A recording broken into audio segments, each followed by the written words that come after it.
right. And for once, you are the one who's playing something brand new. I finally did something. Yes. Yeah, I did. Yeah, I've been having a craving for strategy games for a while. And strategy games are kind of the games I'm into nowadays. I play a lot of card games. I've played Other Side for the podcast when it comes to our YouTube channel. I definitely like games on a more strategic bent. And when I saw that Firaxis was making a new game, the ones who made XCOM and XCOM 2, I was like, yeah, I gotta buy it. Like, if they're making a strategy game, I should. Bearing in mind that I read the reviews of this game and knew what I was getting myself into, I bought Marvel's Midnight Suns for the PC. And I have thoughts on the game, to say it mildly, but I guess I'll go into the positives so far in this. I've played about 20 hours. For the gameplay that I'm going through right now, which is the strategy portion, leveling up your characters, getting abilities, things like that, it's actually a lot of fun. I actually really enjoy it. And since I'm a Marvel fan too, and I'm familiar with these characters, like it's really been a treat to play this game and how they fashioned a strategy game with these characters. The way they do it with XCOM strategy is positioning, flanking, and finding a best way to take care of enemies without getting seen yourself. That's kind of XCOM's main gameplay. And there's the permadeath element, where if your guys die on combat, you lose everything that you've leveled up on that character, which makes it much more tense and a much more engaging product when you're playing the XCOM games. That's not what's going on here in Marvel's Midnight Suns, because technically these heroes don't die unless they are written to die, essentially. But basically, this game's a little different. They're in what I would say are confined small maps with, and basically movement is you're only allowed a few things. First off, the combat is based on a card-based system. So the abilities you get are in cards. You can only draw a certain amount of cards every turn. And each of these cards go from the certain decks from each character. And you can only have 3 characters at a time. So you're basically taking a pool of 24 cards, and you're only getting 3 each turn, which adds to the strategy of what you're doing in the game. Now, there really isn't much in the terms of movement in this game, because the movement is you can either move one character freely every turn, or you can just choose an ability, and the character will just zoom to the enemy that it's gonna fight, and just fight that character, no problem. So there's really not much strategy involved with movement. Where the strategy lies in this game is, I would say, environmental damage and basically finding the best deck and the best way to customize these characters. The strategy of the game basically is to do as much damage with each character's abilities that you can. There's some abilities that characters have where if you kill you kill an enemy with that ability, it gives you an extra turn. Or if you attack a character, it will knock them back, where you can knock them into another enemy or to an environmental piece. It may make them explode, or it might electrocute them and stuff like that. That's where the strategy is with this game specifically, I would say, which makes it a very different game than the XCOM games when it comes to the strategy, where I would think XCOM is much more deliberate. You have to think 3 or 4 turns ahead, whereas that's not really the case with Midnight Suns in this, because Midnight Suns is mostly, here are the enemies I have to kill. How many turns will it take me to take down all these before they take me down, is essentially what the strategy is in Midnight Suns. Interesting. I know when I was reading some of the Open Critic reviews on the game and everything, it seemed like the combat was 1 part XCOM, 1 part Metal Gear Acid, which is really interesting to me, Yeah. especially with the whole deck of combat options and everything, because Metal Gear Acid is by far one of my favorite PSP games, mostly because of just the uniqueness of having to work with whatever cards you had in your hand and everything. Yeah. Though Acid 2 is definitely the better one, because if you had a completely dead hand, at least you had the melee option as sort of a last ditch option, unlike Acid 1 for anyone who didn't play either of the Acid games. So for quick reference, if you had no melee cards in your hand in Acid 1, you couldn't do melee. So if all you had in your hand were just rocket launchers, prepare to damage yourself while blowing up an enemy. I remember. So yeah, just seeing that basically just this is sort of like a weird mixture of XCOM and Metal Gear Acid, I was just like, okay, this sounds very interesting. But we get to the elephant of the room, which is the writing. And Yeah. the writing I've heard from many of the open critic reviews is, I think one review put it best, it's pure cringe. See, I don't know how true that is. See, the way I look at cringe is that how do I put this? It's painful to listen to a certain extent, is what I look at as cringe. It's not that the writing is painful.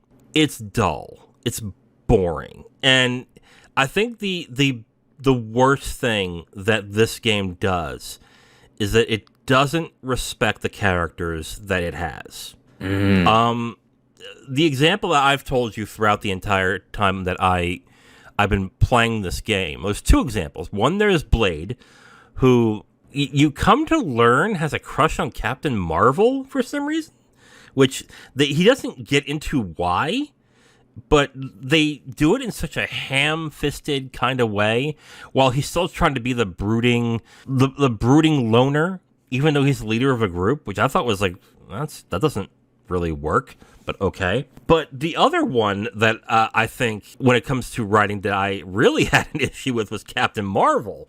And maybe I'm wrong, because I'll admit, when it comes to Captain Marvel, I've only read a few of her comics, and they're fine, but I wasn't a big fan.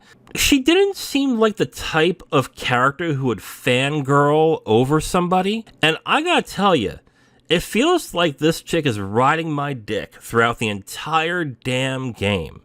And essentially it's like, oh, there's no one better than Hunter. Wow, you're an amazing person, Hunter. Wow, Hunter, you really know how to do all this stuff. Just same old amazing Hunter. My God, I got embarrassed just listening to this going, what? Like, the way that I've remembered Captain Marvel being portrayed is well, the most I have reference to is the movie, which the movie is not good and didn't write her very well either. But from what I've read from other people is that she's kind of no nonsense, but also when you get to know her, she is kind of warm. But she's really a serious type of character who strives to and deserves to be taken seriously. And they neuter this character like to a great degree. Like, she's not only fangirling, but she's deeply impulsive, and she also for some reason she's a shoot first, ask questions later kind of person, which is also not what I've really come to remember Captain Marvel being to a certain extent. So that's also weird. The other example I've heard is that apparently Logan is a super nice and chill guy, Wolverine, which to me is like, no, he's not.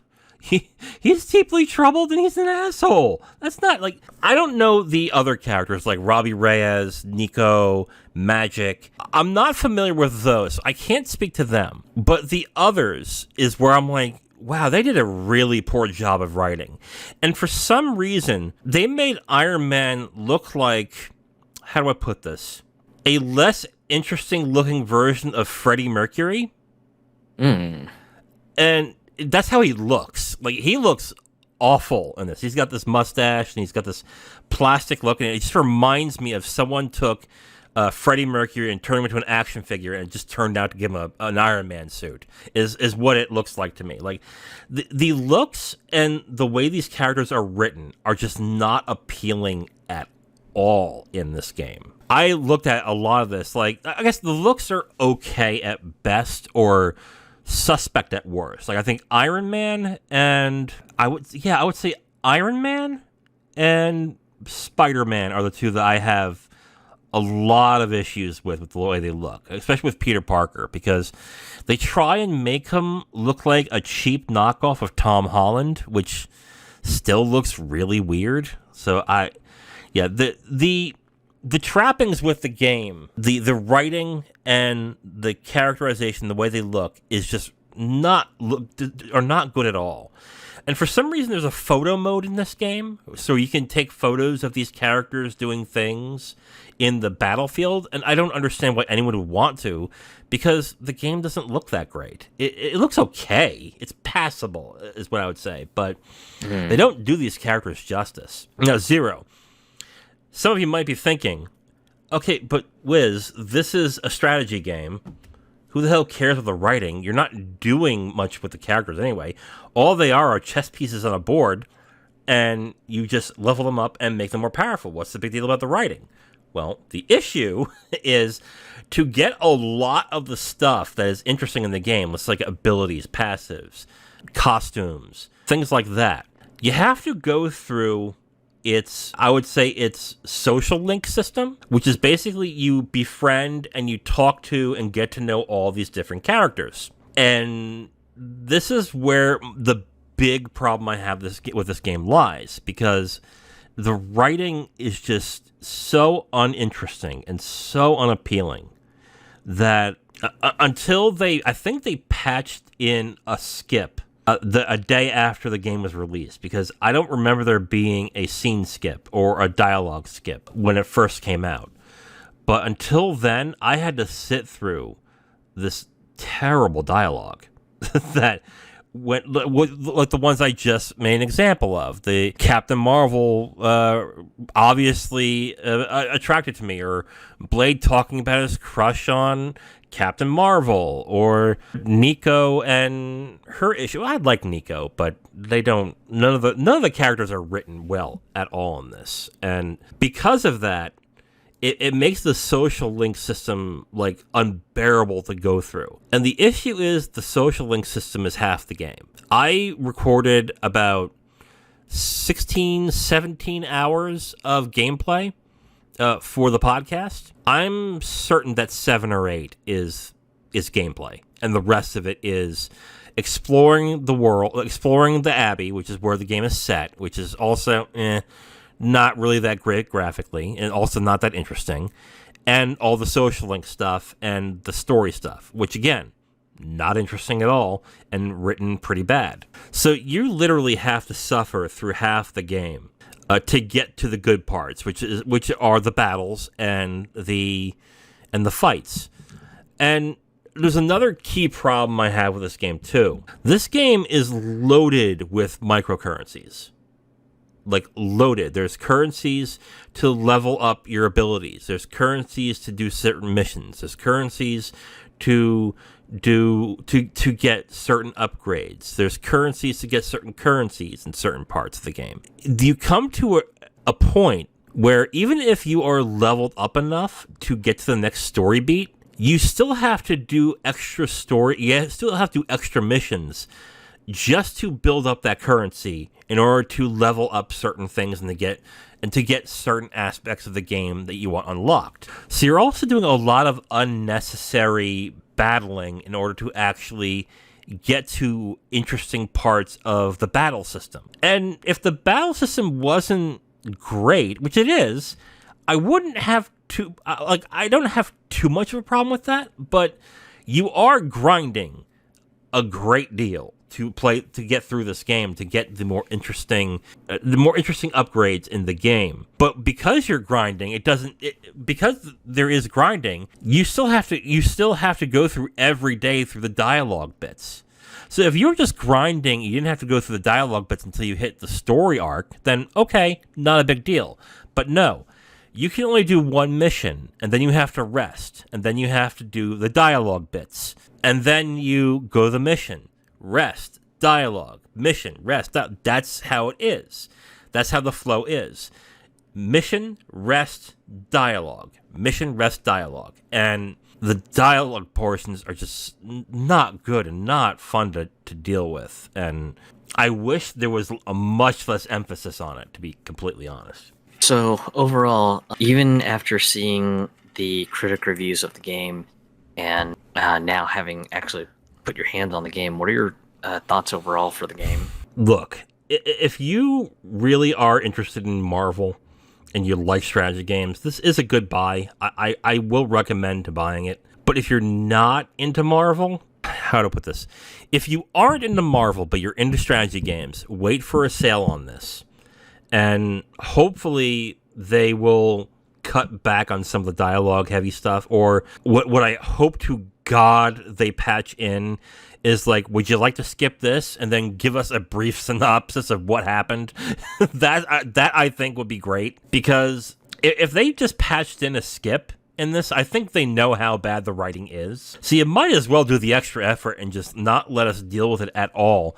Give us the tidbits and let us move on, essentially. I get what they were trying to do, because what makes these characters interesting are their stories and their personalities. But when they're not written very well, it's not really fun to sit through. And it's not really something that I think a lot of people will want to power through in order to get to the good parts. So if you're not into Marvel, but you're into strategy, wait for a sale. If you're into Marvel and you're not into strategy, just avoid this, because you're gonna see what they do to these characters. You're probably just gonna be pissed and be like, ugh, like these guys don't get it. And if you're into Marvel and you're into strategy, I'd say go ahead and buy it. I think you'll like it. But otherwise, wait for a sale. Or if you are just a Marvel fan, you might as well just avoid this, because it doesn't represent these characters very well, which is unfortunate, because I really looked forward to this game when I realized this was a strategy game from Firaxis. And to hear and to see that the writing is just so bad, it's really hard to give a flat recommendation to everybody who's a strategy fan on this, or a Marvel fan. But I will tepidly recommend this to somebody who really was like me, who really wanted a good strategy game and liked Marvel enough. But just beware, the writing's bad, and you're going to have to sit through half the game, which is not great. Thank you for listening to this podcast segment. The Capital Games podcast is done every week, and we post it on all your favorite podcast apps, as well as segments on YouTube. If you want to listen to another segment, you can listen to a new one right there on the screen. We also do a movie podcast called the Capital Games Movie Club. If you'd like, you can go ahead and click on that and see all the movies that we have reviewed from that point. Thank you for listening, and we hope to hear from you soon.